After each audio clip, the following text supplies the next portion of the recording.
Baba mheshimiwa President Rais Magufuli. Pengine unajiuliza rais, unasema hivi kwa haya ninayowafanyia wa Tanzania, hivi kweli hawayaoni mpaka mimi naambulia maneno badala ya shukrani? Ngoja nikwambie neno hili uliweke kichwani.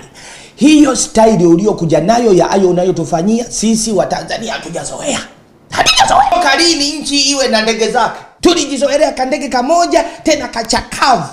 Leta mindege mfululizo, Dreamliner, Bombardier, sijui nini. Mandege 8, unatuletea ndege 8 sisi. Nani amezoea hayo mambo? Utakula maneno tu.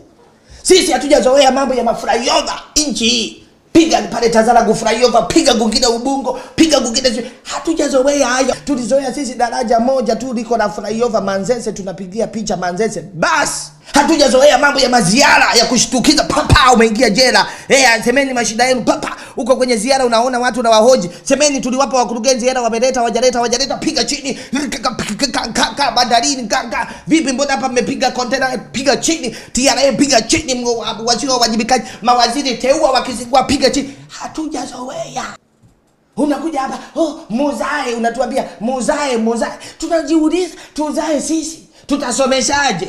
Kumbe umeweka elimu bure. Mabarabara baba, unaweza kudrive leo Vitz kutoka Mwanamane Mtwara one way production mpaka Kigoma. Hatujazoea hayo Magufuli. Ndio maana utaambulia kula maneno tu. Na kwa taarifa yako, baba piga kazi, usiache tu kutafuta kupendwa. Nani akupende by the way? Unataka kupendwa na kila mtu, umekuwa hela. Wewe rusha nondo. Rusha jiwe gizani kwa wale ukisikia ujue mtu nimempata.